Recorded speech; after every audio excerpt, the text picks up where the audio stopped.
So today's is box plots, and the information or my essential question says, how can you use a box plot and measures to describe a data set?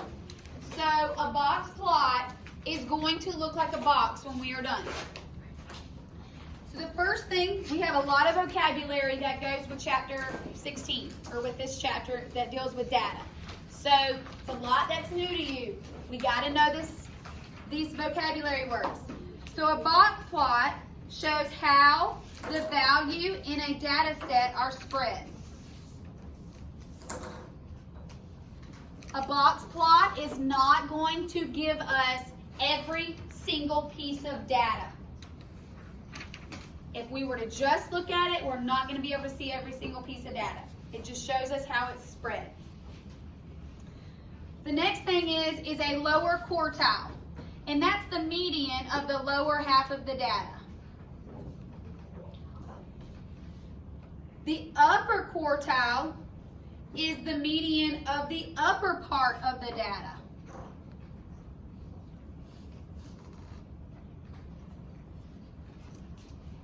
So for a box plot, the main thing that we need to remember is that you find the median 3 times.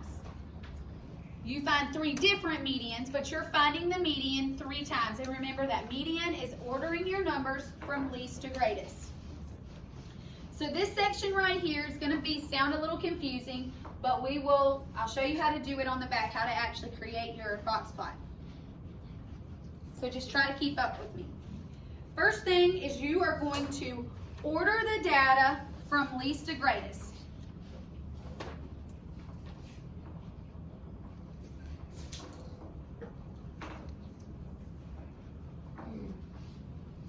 To find the median.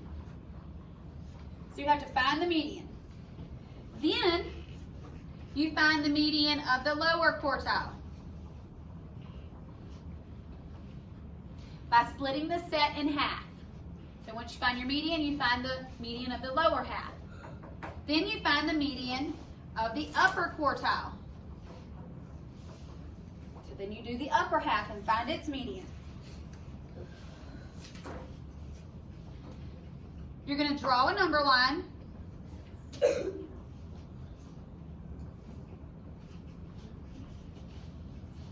Then there are 5 points. So you plot the median,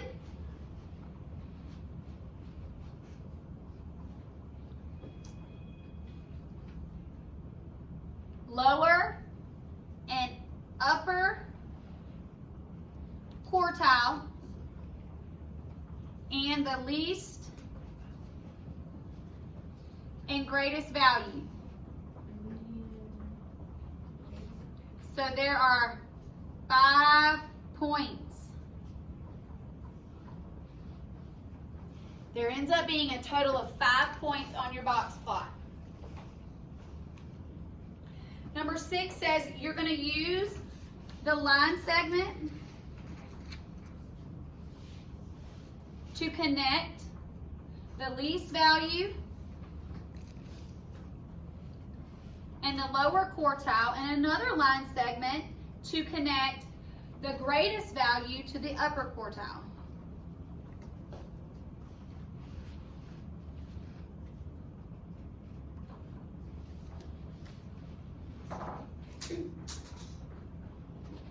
You're going to draw a box.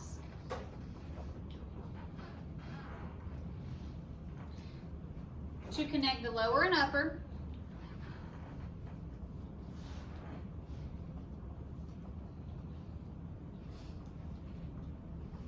And the median. It doesn't matter the order.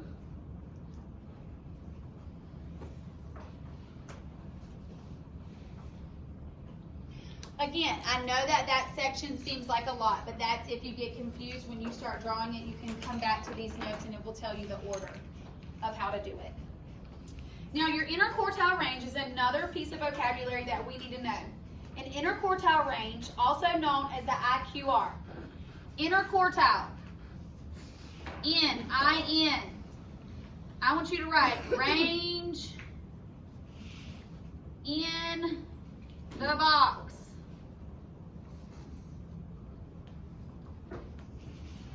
range in the box. The interquartile range is the difference. What operation deals with difference? Subtraction. So we're still subtracting, which we know that range we have to subtract. So we want to use subtraction to find the difference between our upper quartile and our lower quartile. The last part is the range, which we know that from other graphs that we've already done. The range is the difference between your upper and lower, or least and greatest, sorry, not upper and lower. Your least and greatest value, which is also your minimum and maximum. So least and greatest. And again, we use subtraction.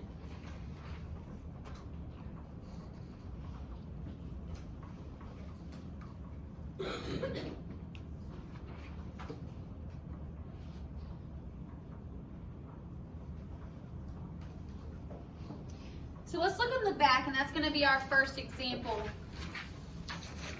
that we have. So like I said before, anytime that we deal with graphs, we need to make sure that we're reading the information that they provide us above the graph, or before it, to give us an idea. It said the RBIs, or the runs batted in, for 15 players from the 2010 Seattle Mariners are shown. So the first thing that we're going to do is we're going to order these numbers from least to greatest. So here's the RBIs, and we're going to order them from least to greatest on this line. So here we go. Least value.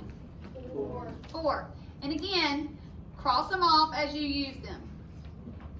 Then 10, 11,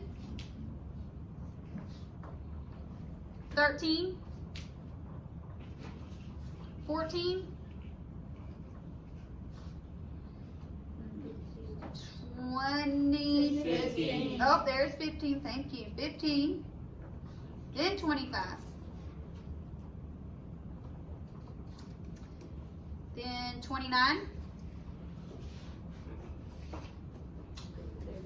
33, another 33,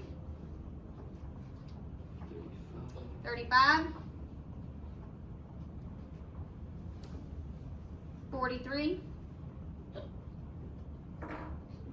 51, 58, and 64. So the first thing we have to do, find the median. And again, like I said earlier, we have to find the median 3 times. So we're going to find it the first time. So now we're going to cross off from one end to the next, or to the back, the front to the back. 1, 1. 2, 2. 3, 3. 4, 4. 5, 5. 6, 6. 7, 7. So we're left with 29. That is our median. It's vitally important that you keep this information organized. So when we have one number in the middle, we're going to draw a line on both sides. Now, in the next time that we talk about this, or another example we're going to do, you know how sometimes in our median we can have 2 numbers that's in the middle? We'll talk about how that's different the next time. But this time we're just going to have one number in the middle. When one number's in the middle, then we're going to find the median on this side. So again, we're going to count 1, 1, 2, 2, 3, 3. So I'm left with 13. That is known as our lower quartile, or Q1. On FSA, they may call it Q1 instead of lower quartile, because it's quartile 1, Q1. Now we have the upper quartile, or the upper half of the data. We need to find its median. 1, 1, 2, 2, 3, 3. We have 43. That's our upper quartile, and this one's known as Q2 or Q3. Sorry, not 2. Q3, because your middle number, or your median is Q2.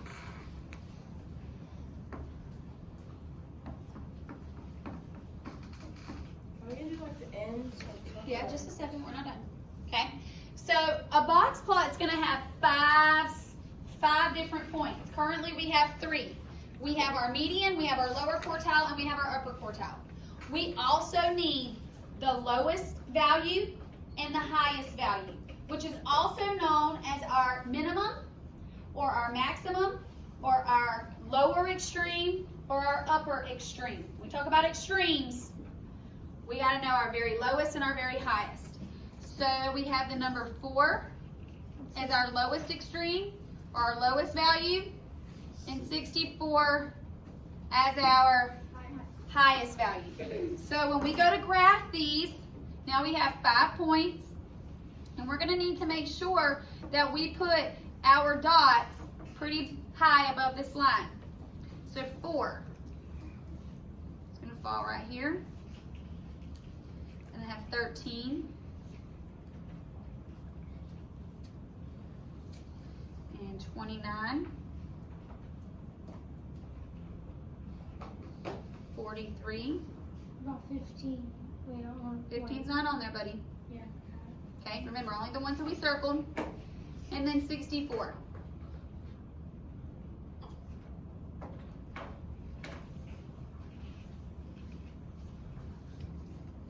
We're going to take and connect the first dot and the second dot with a line segment, and the last dot to the fourth dot with a line segment. Then we're going to draw, you need to make sure that there's 5 points here. If there's only 4, you don't have enough. You're going to draw a line between the what's in the middle, and then you're going to connect them with a box.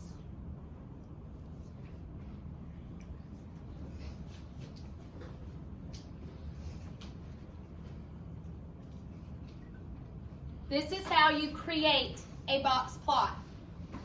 Now we've talked a little bit about a quartile. A quartile, think about the word quarter. 25. A quarter, there's 25. 25 cents equal $1, and there's 4 quarters that equal $1. Each one of these is known as a quartile. Okay, because there's 4 sections, and each one is worth 25%.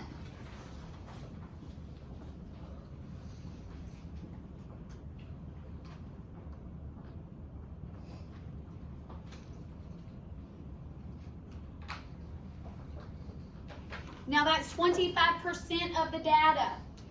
25% of the data. Yes, this line right here, this whisker is very long, and this one is short. That doesn't mean that there's a lot more numbers in here. No, there's still the same amount of data as there is here as there is here. It's just the numbers are closely compacted here. They're clustered together. When here, at this one on the right, at the end, the numbers are spread apart. Because look, we go from 43 all the way to 64. But here we go from 4 to 11. That's why the line is longer on this side, because there's more numbers between 43 and 64. But really, in my data, there's only 2 numbers that's actually there. Same thing here. Now let's quickly find the IQR and the range. So the IQR, which is your interquartile range, that's the range inside the box. So that means you want to take this piece